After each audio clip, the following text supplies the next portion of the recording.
নমস্কার দর্শক বন্ধুরা, welcome to Bong football info. তো বন্ধুরা, এই ভিডিওতে আমরা সুপার কাপে এতদিন যে খেলা হয়েছে এবং কোন গ্রুপ থেকে কার যাওয়ার সম্ভাবনা বেশি সেই সব কিছু নিয়েই পর্যালোচনা করব।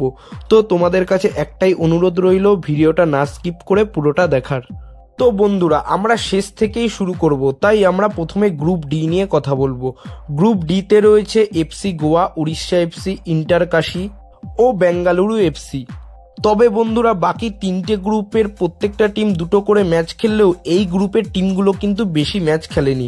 এই গ্রুপের টিমগুলো মাত্র একটা করে ম্যাচ খেলেছে, যেখানে এফসি গোয়া ও উড়িষ্যা এফসি একটি করে ম্যাচ জিতেছে। অর্থাৎ এই গ্রুপের খেলা এখনো ওপেন রয়েছে। তবে একটা জিনিস বলাই যায়, এই গ্রুপ থেকে এফসি গোয়া বা উড়িষ্যা এফসিরই পরবর্তী রাউন্ডে যাওয়ার সম্ভাবনা বেশি।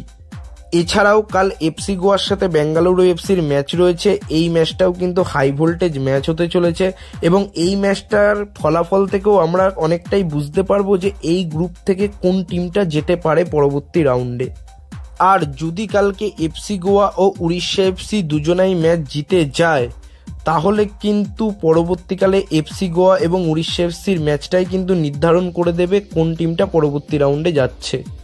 এবার যদি আমরা গ্রুপ সি নিয়ে কথা বলি, তাহলে গ্রুপ সিতে রয়েছে Mumbai City FC, Chennaiyin FC, Gokulam Kerala ও পাঞ্জাব এফসি। যেখানে মুম্বাই সিটি এফসি দুটো ম্যাচ খেলে 6 পয়েন্ট নিয়ে টেবিল টপে রয়েছে এবং চেন্নাইন এফসি দুটো ম্যাচে 4 পয়েন্ট নিয়ে সেকেন্ড পজিশনে রয়েছে। এছাড়া পাঞ্জাব এফসি একটি ম্যাচ ড্র করেছে এবং গোকুলাম কেরালা দুটো ম্যাচের মধ্যে দুটোই হেরেছে।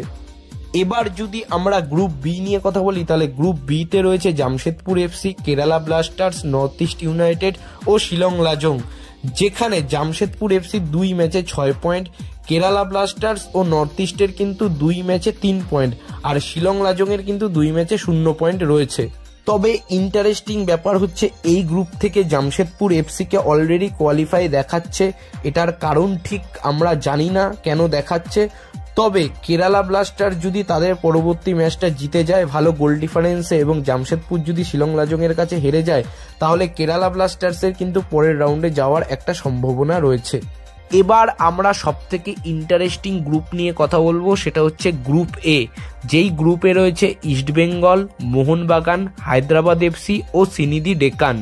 এই গ্রুপে ইস্টবেঙ্গল ও মোহনবাগান দুটো ম্যাচে দুটো জিতেই 6 পয়েন্ট নিয়ে বসে আছে। অপরদিকে সিনিদি ডেকান ও হায়দ্রাবাদ এফসি কিন্তু দুটো ম্যাচই হেরে গেছে।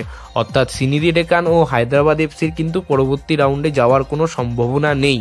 কিন্তু সব থেকে ইন্টারেস্টিং ব্যাপার হচ্ছে, ইস্টবেঙ্গল ও মোহনবাগান দুটো ম্যাচ জিতেছে, ভালো কথা, সেখানে তাদের গোল ডিফারেন্সও সমান। কিন্তু ইস্টবেঙ্গল যেহেতু মোহনবাগানের তুলনায় একটা গোল বেশি করেছে, তাই ইস্টবেঙ্গলকে গ্রুপ টপার হিসাবে দেখাচ্ছে।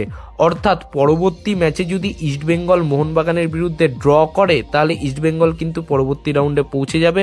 অপরদিকে মোহনবাগানকে যদি সেমিফাইনালের জন্য কোয়ালিফাই করতে হয়, তাহলে মোহনবাগানকে কিন্তু ডার্বি জিততেই হবে। সুতরাং একটা জিনিস বোঝাই যাচ্ছে, মোহনবাগান কিন্তু ডার্বির দিন জেতার জন্য অল আউট ঝাঁপাবে। অপরদিকে ইস্টবেঙ্গল কিন্তু স্ট্র্যাটেজিক্যালি মোহনবাগানকে আটকানোর চেষ্টা করবে। তাই ওভারঅল দেখতে গেলে আপাতত গ্রুপ এ থেকে ইস্টবেঙ্গল, গ্রুপ বি থেকে জামশেদপুর, গ্রুপ সি থেকে মুম্বাই এবং গ্রুপ ডি থেকে এফসি গোয়ার কোয়ালিফাই করার সম্ভাবনা বেশি। তবে দেখা যাক এবার কি হয়। তো বন্ধুরা, এবার ভিডিওটা এখানেই শেষ করছি। ভিডিওটা ভালো লাগলে লাইক করে দাও, শেয়ার করে দাও আর কমেন্ট করে জানাও সুপার কাপের সেমিফাইনালে কোন 4টে টিম কোয়ালিফাই করবে।